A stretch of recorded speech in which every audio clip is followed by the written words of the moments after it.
but that's missing. So all we have is,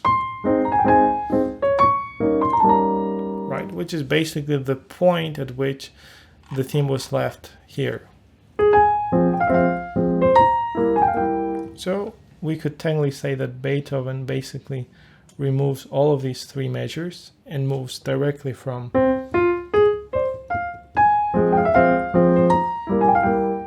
right, and that would make sense in the exposition, but clearly that would make us lose all of the technical beauty that was presented at the beginning. So once this is happening in the development, Beethoven teaches us yet another way of developing the theme, which is by transforming subtly certain notes and making them modulate. And basically this, which was straightforward harmony, like first year composition students would do that, it then becomes diminished. And that's very advanced. I mean, we're seeing a diminished chord, diminished sevenths. And you might be wondering, what is the diminished sevenths dominant of? Well, it's the seventh degree of the sixth of the relative, right, of the F minor. And how do we make sense of it? Well, basically Beethoven just moves chromatically. He takes this dominant seventh chord that we have here originally and just decides to move a half step up and then a half step down. And thus we're moving from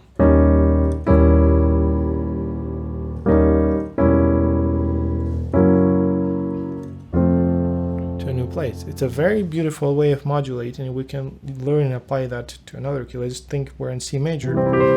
We go to G dominant seventh, and there we end it in the dominant of D. So if we're in E major, dominant seventh, and there we go. So that's exactly what Beethoven does here with an augmented sixth chord. This is a German augmented sixth, right? Let's quickly remember how augmented sixth chords are built. So you have the augmented sixth interval that resolves to the dominant, right? So that's basically the outer and the bottom line. The outer lines, the higher and the lower one, go to the dominant. And in the middle, we can fill just the third. You fill it in with a third. It's an Italian augmented sixth. If you put the third and the fourth, it's French German sixth, French augmented sixth, sorry. And if you put the third and the fifth, it's a German one. And that's the one that Beethoven uses here. So we have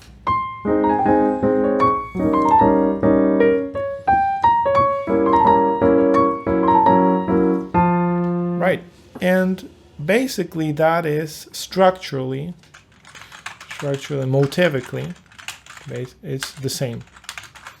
Right, so we have the same motives that we had before. We had that green motive and then the two statements of the yellow one.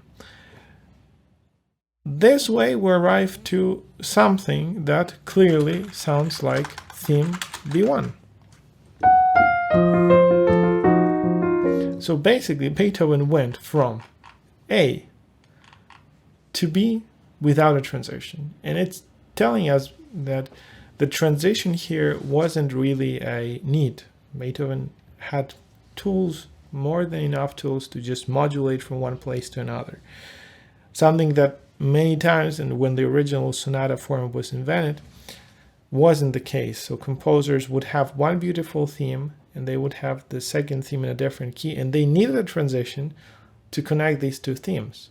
In this case, Beethoven is clearly capable of just taking one theme, change it, and have the second theme. Right? And that second B1 theme, it's directly tied with that. Furthermore, this theme was originally in minor, and now it becomes major. Whereas this theme was originally in major, it now becomes minor. So it's kind of the inversion of the roles that you would have in terms of keys. That becomes major, and the major one becomes minor. Right, and what key are we in? We're in B flat minor. So let's write this out. We have B flat minor, and here we had A flat major. So Beethoven is taking us from the relative key, A flat, third degree, to the fourth degree, which is the subdominant, B flat minor. That is a very interesting journey, because after it, the logical step would be to go to C, and that's probably what we'll find right here, because this is theme B1 again in C minor. I'll play them first here in B flat.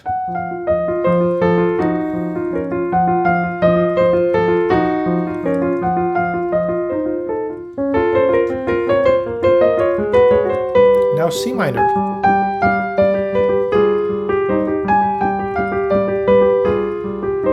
Right, so Beethoven took us from one place to another, and he did literally what it looks like a sequence, right? So this music, all of this music that's presented here, Beethoven just copied and pasted there and pasted it a step higher, right? If you look closer, probably you'll see that B1 is there, but also is B2, and B2 is really used to modulate. B2 allows us to go from B flat minor to C minor. So let's look closer at how this is unfolding. Harmonically, we have the same thing. It's 5-1, so there isn't anything special.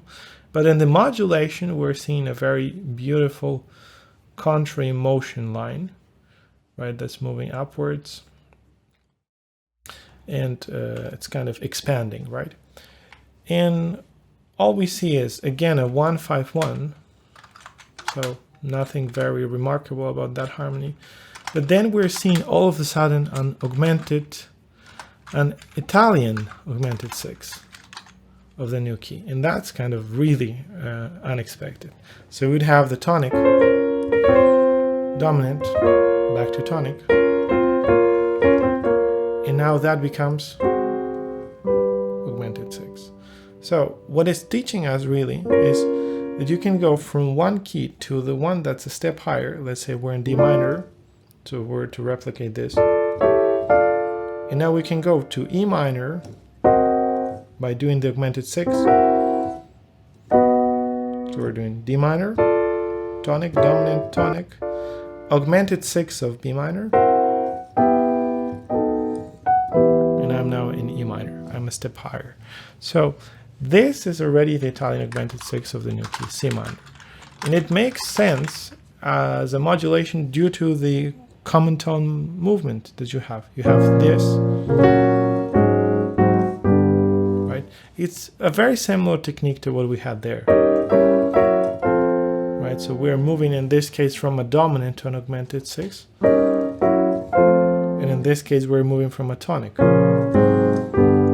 an augmented six. So basically, Beethoven is using the two ways that he knew at the time of, probably he knew more, but two ways very clearly distinct between a dominant and a tonic as a modulation to a step higher through an augmented six. And it's very effective. It works very beautifully. Very smoothly. Right, well, if that's with the D flat, I'm not sure if, well, that makes more sense with the D natural. Now, after that, we are encountering the exact same material, so there isn't much to talk about. The harmony of this is just 5-1. Right, it's 2 times. So all in all, Beethoven just did a statement in the tonic. Right, he decided that it would be good to go to the dominant, and we went from F minor to the relative major, flat major, and up to the dominant. Now, this path, which seems very clean and direct, it's exactly what Beethoven reverts in the next part. So if we look at the arpeggio motive, which is this B2 motive, we're seeing it all across this section. Now it's presented in the left hand, and it's presented with 3 statements, each of which moves down until we arrive there. So what is really happening here? Well, in reality, we're seeing the same process, C minor, B flat minor, and F flat major going downwards.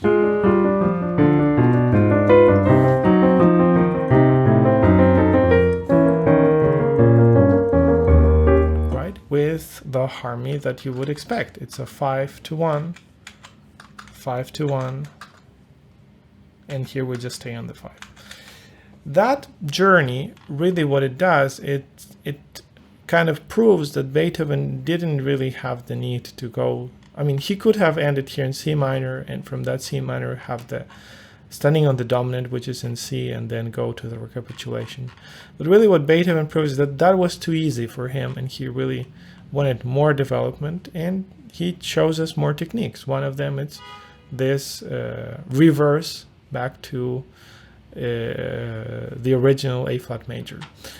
And well, for me, I would argue that that's basically the beginning of the second part of the development. So I would label this as D2. I would have this as D1, which has a clear, coherent logic. It's moving upwards through the main theme A and the 2 subordinate themes B1 and B2.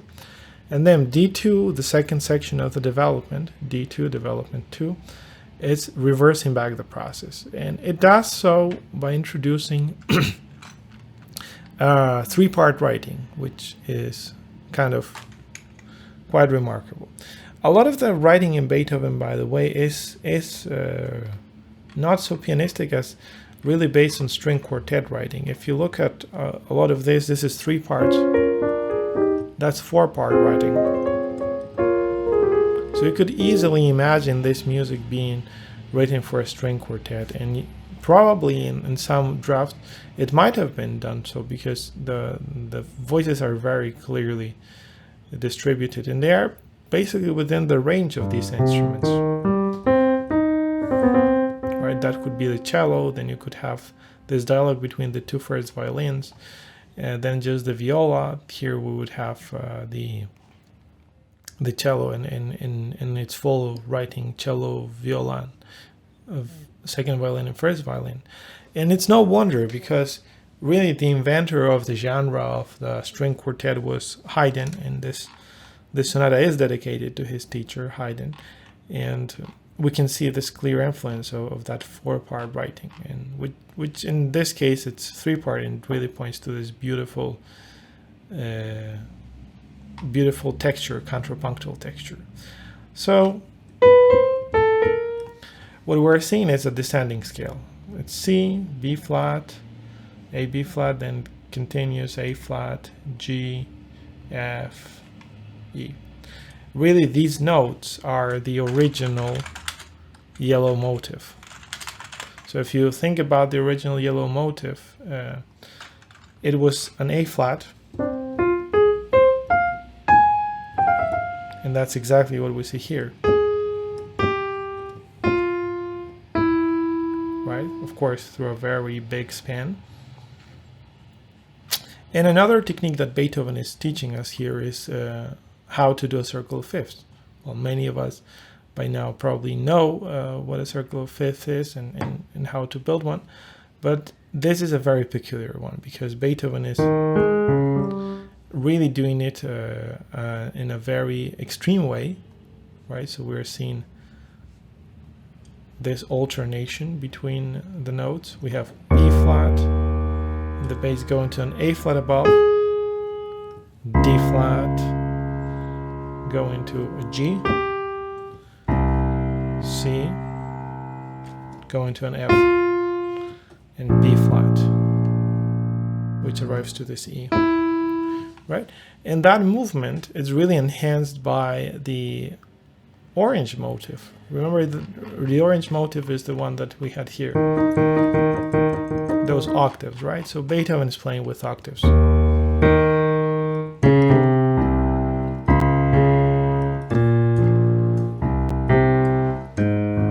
And at the same time, this is syncopation. Where did we see the syncopation? Well, the syncopation was here.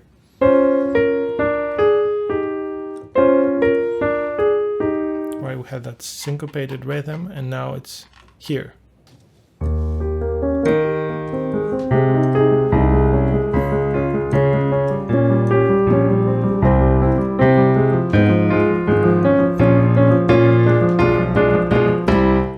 Which leads to the final part, which is D3, which basically consists of ascending on the dominant. Now, each of these sections, D1, D2, D3, have at least two parts. So we can see D1 has a development of A1 and a development of B2.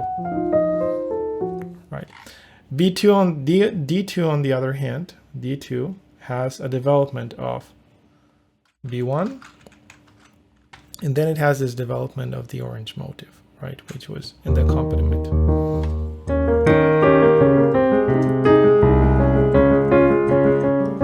Right, and you might be wondering what is harmonically happening here. Well, harmonically we're going from the dominant to the tonic, then from the 4th degree to the 7th. So it's just a normal sequencing of circle of fifths. And the 3rd degree, which is the dominant of the 6th of F minor. And from this point onward, we can see it as F minor. So it's 1, 4, and dominant of the dominant, right, with a diminished 7th chord, really dissonant. And that leads us to the dominant, and that's the standing on the dominant in the key of F minor, which is the point that we should arrive to. So this has two sections, the circle of fifths and the descending sequences, right, which take a step down, a step down, and a step down. So basically Beethoven is showing us that he's in A flat, he moves up and down, and after that he says, well, I can do now a circle of fifths. Right, and that's basically his circle of fifths there in the tonic. Of course, he stays in the dominant for a prolongated time and then does the tonic. So how is this D3 built?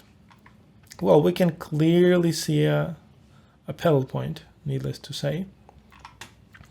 And that pedal point is all throughout these four lines of music.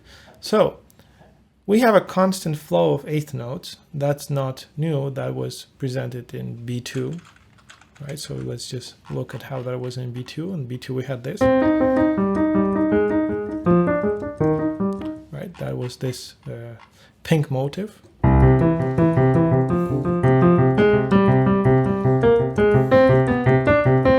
But there is a peculiar difference, right? Because now this has a very clear directionality. It's moving up with thirds. Moving upwards through this yellow scale.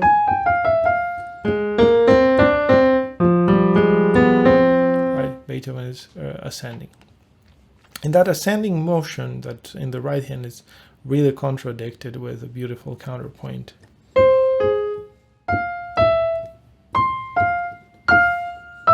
Right, which we have seen basically here in B3 in the codetta.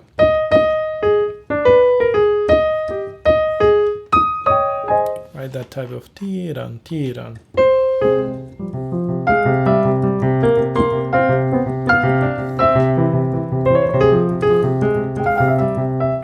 At the same time, you could argue that that trill is really a variation of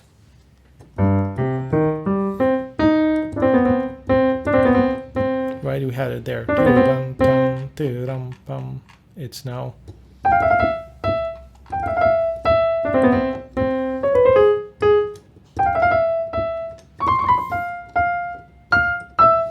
Beethoven is basically moving around most of the materials that you have in the B section and combining them in a very unique manner that becomes this new theme. And harmonically is just dominant to tonic, and to close it we have a dominant of the dominant statement. That happens 2 times, right? So this is the second time. Some more ornamentation. We have more ornamentation, which is here. That's the ornaments, right? And after this point,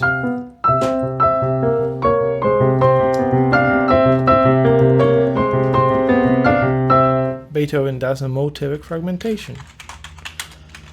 Where did we see that? Well, we saw it in the first theme, A1, right? So motivic fragmentation consists of this restatement of a condensed manner. So let me kind of highlight it with this blue color. We have this, then we have it again, and now basically we're just picking this part, right, which is a much shorter statement.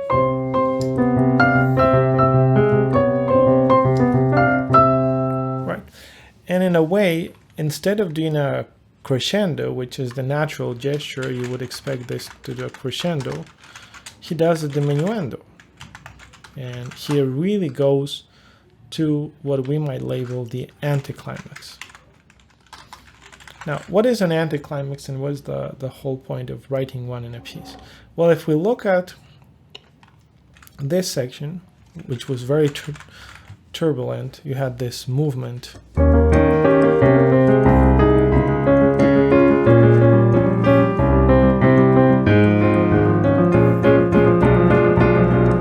It's clearly climactic. It's pointing to the maximum tension. It's very dense. It's really building up. And it's having a lot of things going on, a lot of chord changes, sforzando, the dynamic is loud. Now, that is just the opposite of this, right? Which is just a constant note. We can tie it to a little bit to the B1 theme now with that repeated note. But it's exactly the same note that you were seeing the sonata starting at. So in a way, Beethoven could have done this.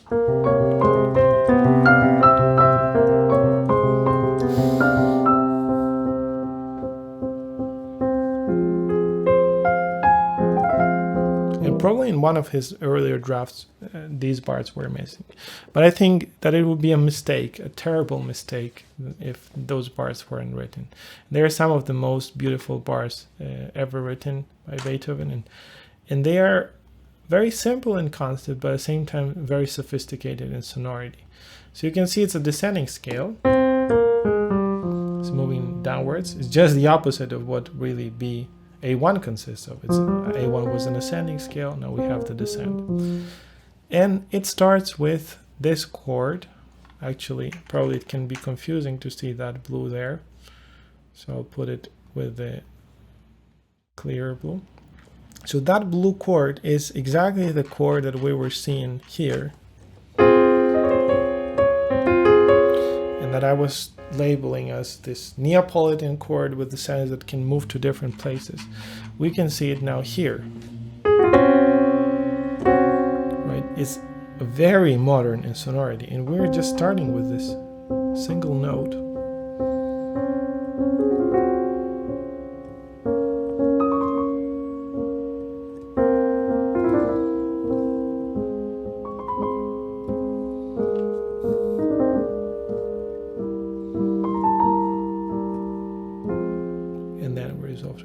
Obviously with a crescendo gesture.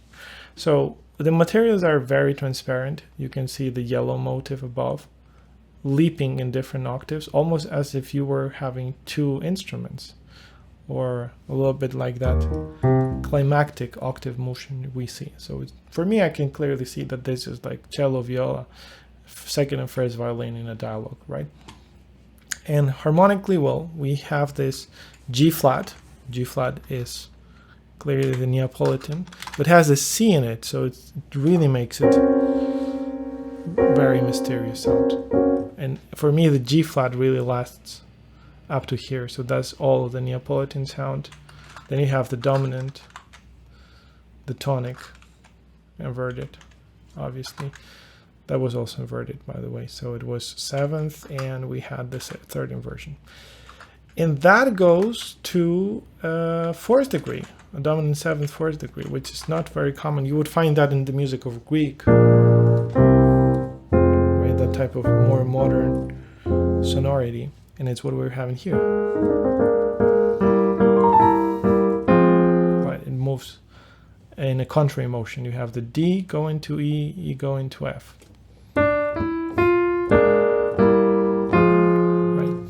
And that's a 4-5-1. Now, the beauty of this passage can be hardly undermined, because basically Beethoven could have omitted it, but he includes it, and it's a very smooth connection from the how you would go from the dominant to the tonic. A lot of composers have done that journey. It's a very common one, and many people will do it like that, but Beethoven does it through this Neapolitan harmony. Dominant, tonic,